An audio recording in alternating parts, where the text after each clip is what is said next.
Samajwadi party Moradabad देहात से पूर्व विधायक, पूर्व मंत्री, उत्तर प्रदेश सरकार हाजी इकराम कुरैशी बनारस के दौरे पर। इकराम कुरैशी ने प्रेस वार्ता कर भाजपा पर किया तीखा प्रहार।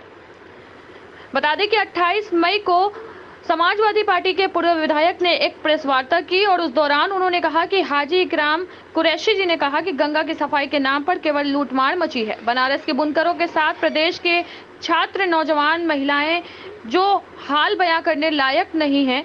श्री हाजी साहब ने कहा कि देश में लोग अलग अलग लोकसभा से सांसद चुनते हैं, लेकिन बनारस के मतदाता बनारस के साथ ही साथ इस देश का प्रधानमंत्री भी चुनते हैं। जिस उम्मीद और विश्वास के साथ बनारस के लोगों ने मोदी जी पर विश्वास किया और उनको मत देकर प्रधानमंत्री बनाकर बहुत सारे सपने देखा, लेकिन अफसोस की बात है कि सबकी उम्मीदों पर पानी फेरने का काम किया है बीजेपी सरकार ने। इस अवसर पर मुख्य रूप से अशरफ अहमद, बबलू कुरैशी, शहनवाज खान, अहमद रजा, बाबू सैफ अंसारी, सलमान खान, नदीम रजा, सादाब राइन, कलाम कुरैशी, आलम शेख, वसीम राइन आदि लोग उपस्थित रहे। वाराणसी से खुशरंगीना की रिपोर्ट।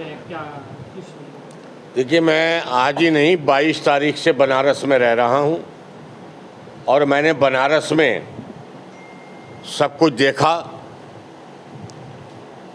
कांग्रेस की सरकार के बाद कितना विकास बनारस में हुआ है, कितना बनारस में पिछड़ा है, ये सब देखने के बाद में ये अंदाज़ा हो रहा है कि बनारस भी पूरे देश की तरह से, जैसे पूरे देश को बर्बादी की तरफ धकेल दिया मोदी जी ने और भारतीय जनता पार्टी ने। क्या देख पाया है बनारस में? बनारस में हमने गंगा जी को देखा। बनारस में गंगा जी को लोग कहते थे कि बहुत साफ कराएगी भारतीय जनता पार्टी जी और मोदी जी बनारस से जीत गए हैं, लेकिन गंगा का हाल बुरा है। और मैंने 22 तारीख से होटलों में रुककर ये देखा कि रात को 20-20 बार लाइट भागती है। जिस नगरी से प्रधानमंत्री चुनकर जाए उस नगरी का इतना बुरा हाल हो, इतनी बुरी कंडीशन में बनारस के लोगों से मैं ये अपील करने आया हूँ कि मोदी जी को गुजरात वापस भेजें और अजय राय जैसे बहादुर, नीडर और जुझारू नेता को, कर्मठ नेता को, यहाँ के मकामी नेता अजय राय जी के हाथों को मजबूत बनाएं, राहुल गांधी जी के हाथों को मजबूत बनाएं, अखिलेश यादव जी के हाथों को मजबूत बनाएं और अरविंद केजरीवाल जी के हाथों को मजबूत बनाएं। 1 तारीख को हमें ये लड़ाई आज़ादी की तरह लड़नी पड़ेगी, जिस तरह से आज़ादी में हमारे बुजुर्गों ने लड़ाई लड़ी थी, देश को अंग्रेजों से आज़ाद कराया था, आज गुजरातियों से आज़ाद कराना है। बीजेपी कह रही है कि बनारस का जितना विकास पिछले 10 सालों में हुआ है उतना कभी नहीं हुआ है, तो आपको उल्टा क्यों दिख रहा है? हमें तो कहीं विकास दिखा नहीं। हमारे साथ आए हुए हैं कपिल मिश्रा जी, हम गए थे इनको दर्शन कराने के लिए काशी जी के। वहाँ ये गंगा में नहाने के लिए बेचारे इतना गंदा पानी था कि पार जाना पड़ा इन्हें। कहाँ विकास है? कहीं विकास नहीं। जो कुछ विकास है बनारस में वो हमने लोगों से मालूम किया। जितना विकास है वो सब कांग्रेस की गवर्नमेंट का है। कांग्रेस की गवर्नमेंट के बाद में 10 सालों में मोदी जी ने या भारतीय जनता पार्टी ने।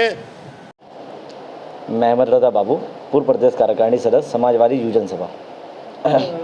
चुनाव चल रहा है, अजय राय जी गठबंधन से प्रत्याशी हैं, तो क्या तैयारियां हैं, किस तरह आप लोगों का सपोर्ट कर रहे हैं? देखिए, इस बार गठबंधन के प्रत्याशी श्री अजय राय जी हैं, जो काशी के लाल भी हैं और हम लोगों के बड़े भाई भी। और हम लोग इस वार्ड में बूथ हम लोगों का इतना मजबूत है, डोर टू डोर हम लोग घर टू घर जाके उनका प्रचार कर रहे हैं और घर से एक घर से हम लोग उनका वोट निकलवा के वोट पड़वाने का काम करेंगे अजय राय जी के ऊपर।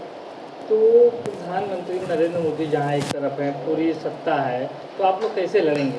इस बार सत्ता जो 10 साल से लगातार काशी वासियों से झूठ बोला गया, जिस तरह से ठगी का काम हुआ बनारस के अंदर, जिस तरह से धोखाधड़ी का काम हुआ, इस बार काशी के आवाम ने तय कर लिया है कि इस बार काशी के लाल को जिताना है, बाहर के लोगों को इस बार जो है विदाई देना है।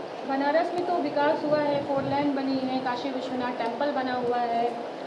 देखिए, जो बेसिक विकास जो काशी के अंदर, जो काशी की मांग थी, वो काशी के अंदर नहीं किया गया। आप देखिए, लगातार काशी में लाइट जा रही है, लाइट की समस्या बहुत बड़ी समस्या। आप गंगा की बात कर रहे थे, अभी कुछ ही दिन पहले हमारे प्रत्याशी श्री अजय राय जी ने आपको दिखाया होगा, गंगा जी में जो है गौ माता हमारी जो है बहते हुए जा रही थी। आप समझिए गंगा कहाँ साफ़ हुई, आज भी गंगा वैसी की वैसी मैली है। जो वादा जनता से किया गया वो वादा पूरा नहीं हुआ। इस बार काशी की जनता पलटने का पूरा मिजाज बना ली है। एक तरफ सत्ता की ताकत, एक तरफ आप लोग हैं, तो कैसे लड़ेंगे? देखिए, सत्ता की ताकत आप पुलिस के बल पे या जबरई करके तो चुनाव नहीं होगा। वोट तो जो है आवाम के बेस पे चुनाव होगा। जो लोकतंत्र चुना जाएगा देश का प्रधानमंत्री, तो आवाम चुनेगी, और आवाम ने मन बना लिया है कि इस बार प्रत्याशी हम लोगों के बनारस के अजय राय जी जीतने का काम करेंगे। अजय राय जी को कितनी वोटों से जिताना चाहते हैं? देखिए, ये हम और आप तो एग्जिट पोल नहीं कर सकते हैं, जो आवाम यहाँ तय करेगी, और हमारे समझ से जो लगता है 1 लाख के ऊपर की लीड है। तो दूसरी तरफ बीजेपी कह रही है कि हम मोदी जी को 10 लाख वोटों से जिताना है। वो कुछ भी कह सकते हैं, 400 पार का नारा दे रही है। सब 400 पार का नारा भी इस बार खोखला हो जाएगा। 400 हार का नारा है। इस बार 300 प्लस सीटें गठबंधन की आ रही है, इंडिया अलायंस की 300 प्लस सीटें जो है इंडिया अलायंस की आ रही है पूरे देश में।